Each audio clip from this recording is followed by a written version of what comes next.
I'm back out doing some more landscape photography. This is more of a scouting trip because there's a hill up there behind them trees and Coniston is in that direction. So I'm going to go up onto the top, but first we've got to walk through these woods. And I think I'm going to try something different. I'm going to show you what sort of stuff I look for on the way and show you the sort of planning behind things. I do tend to look at the map before I come and get a rough idea of things, but I always find it looks different in real life. Sometimes the hills don't look as good as you expect them to. So I like to go to the places and then work out what I like and then keep an eye out on the weather for like a good time to go there. I do the landscapes because I sell them on my website. So what I'm looking for is something that I'd want to print big. I don't really like small prints. I want something that's going to fill the wall. So the scene's got to fit into that really. I do sometimes try and do some woodland scenes, but I'm not that keen on them. I find the woods a bit too messy. But I have found that I quite like paths. This isn't the best example, but it gives you an idea.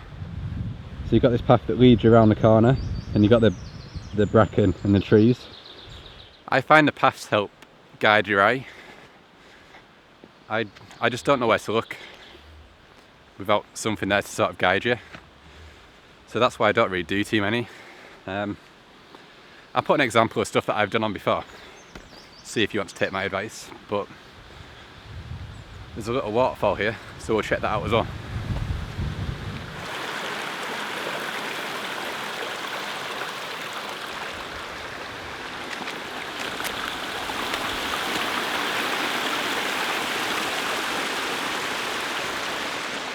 That one sounded more impressive than it looked, so I'm going to cross that off the list. I'm not going to go back to that one. But I'm going to keep walking for a bit.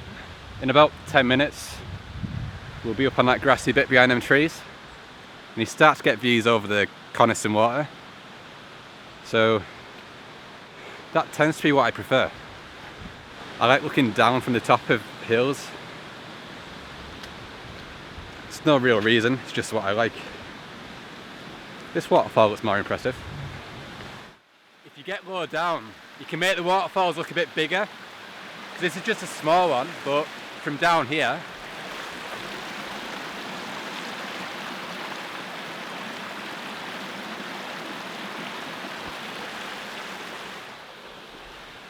it looks quite big from down there. So it's rained quite a lot in the last few days, so there's quite a bit of water in there, but I imagine in winter that would look even better. So it'd be like frosty on the edges and then loads of water coming down. So I wouldn't come up here just for that, but it's an extra thing to think about if you're coming up here.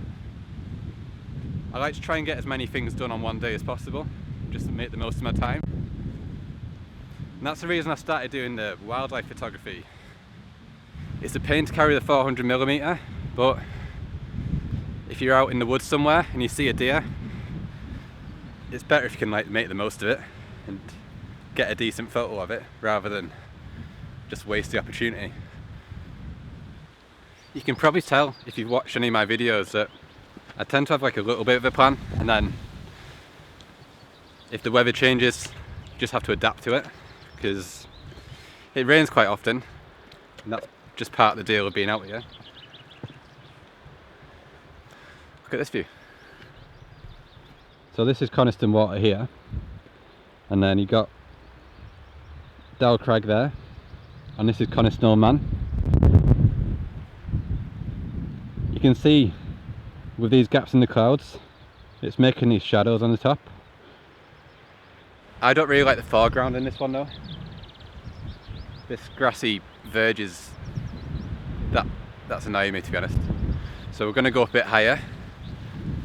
Up there somewhere, there's a path that goes around the corner in a minute. but hopefully that blue sky stays out and we get them shadow patterns on the fells. The wind's making all these patterns on the water as well. So if you had a zoom lens, you could maybe focus in on that. I don't like that kind of thing, but you might. And then there's all the sheep as well. I quite like getting Herdwick sheep in the pictures because they've got pretty funny faces. So last time I came up here, there was a few. Actually, they were rough fell sheep. They weren't Herdwicks, but they still look kind of cool. So we'll see what we get today.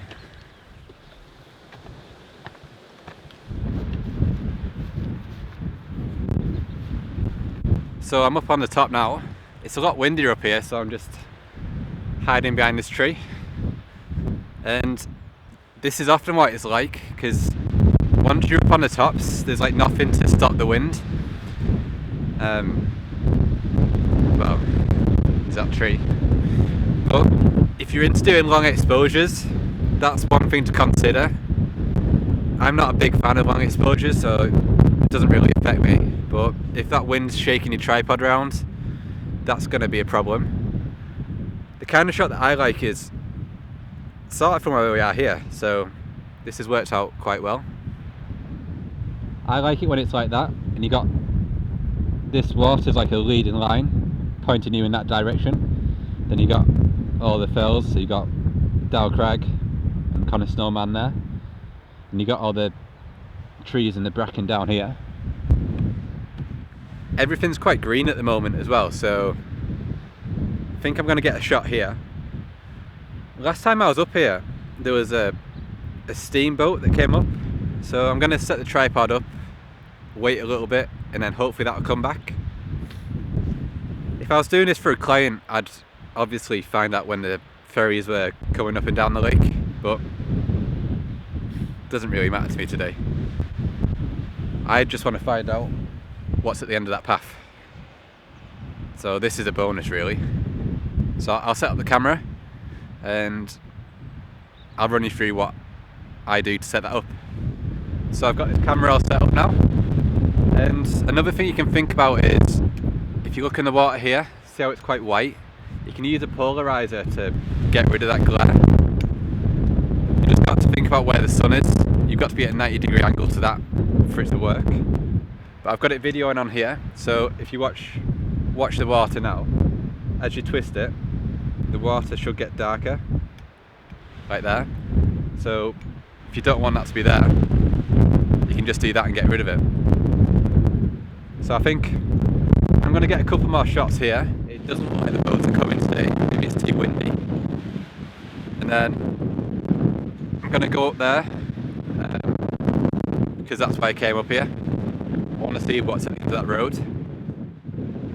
Maybe we can get a better view, but we'll go and find out.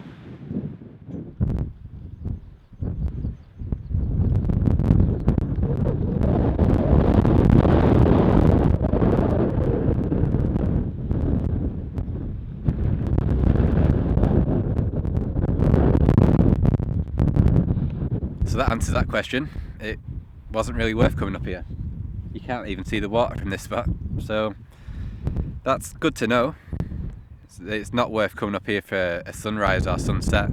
I'd probably just wait further down. At the end of that road that I was on, it came to a sort of a T-junction, and I came up here to the left, but you got a full view of the water down there, but it was really windy down there, so I didn't film there. It's kind of what's good for scouting out for sunrises and that kind of thing, because you tend to walk up in the dark, so you want to know where you're going really. Just comes in handy and makes it a lot easier. The walks seem to be a lot shorter the second time you do them as well. I don't know why. The first time I went up to that spot down there, it seemed to take forever, but it didn't take long at all today. So recognising stuff really helps. And I think you just feel more confident and you just try more ideas and know that you're not going to get lost. I've got a feeling this video is going to be all over the place. It's so windy. think this video is going to be all over the place because that just tends to be the way I work. I tend to have a rough idea of what I want, and then if I see something better or something different, I just go and have a look. Because you can't predict everything. When my dad and I went up High Street one time, it was chucking it down on the way up. Then we were squatted behind a wall for ages, debating whether to pack it in or keep on going. But we carried on, and then probably about 20 minutes after we started going again, it went all misty, then the helicopter came up, and it was awesome. It was like better than anything you could have predicted. So I would definitely recommend having a rough plan of what you want, and then just don't worry about changing it. I'm not really a fan of sticking to a plan just because it's there in writing. If there's something better to see, just go and see it, as long as it's not dangerous.